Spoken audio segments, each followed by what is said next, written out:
have soap. It cracked, but look how beautiful. Oh my god,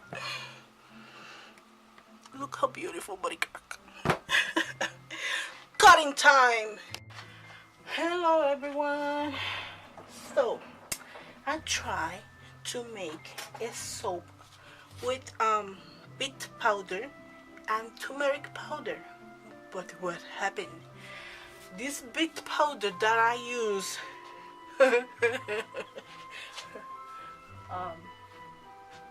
for some reason didn't color my soap red. No, it didn't. But the beet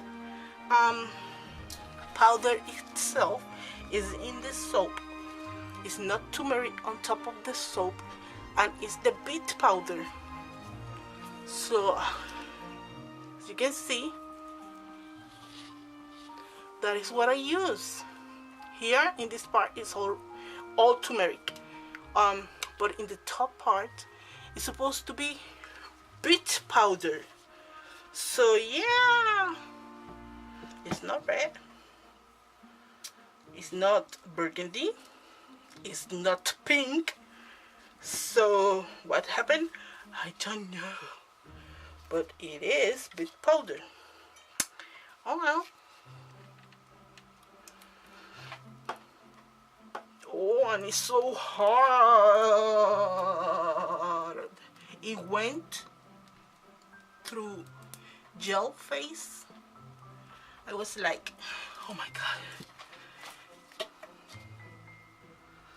Cut. Doesn't want to cut. Thank you.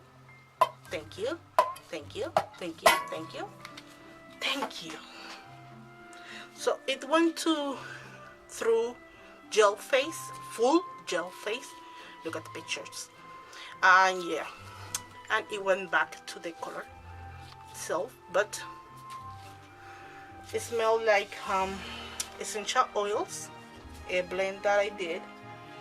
And yeah, actually it's pretty.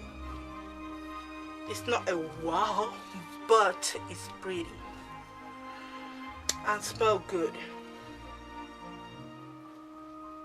So yeah, I will be cutting all three love. And yes, it's not a beet color, it's not a burgundy reddish weird color, but it's okay, no problem. You won't get your top color pink. Oh well, maybe orange. No, I'm kidding me. Well, thank you for watching. Please comment, rate, and subscribe, and I will see you in my next video. If you want to keep watching, you can do it. I will speed up the video.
got this tiny beautiful big part with the smell of mint, pure mint, peppermint. Okay, what a beautiful bar. But yes, this is the skinny tall mold. I don't see it very tall, but yeah, that big. So I will be cutting this one. Let me clean this very good. All my table is full of soapy scraps. So yeah, my bar it is. Thank you. You see, so tiny, so tiny. Anyways, I will see you in my next video. Thank you. Bye bye.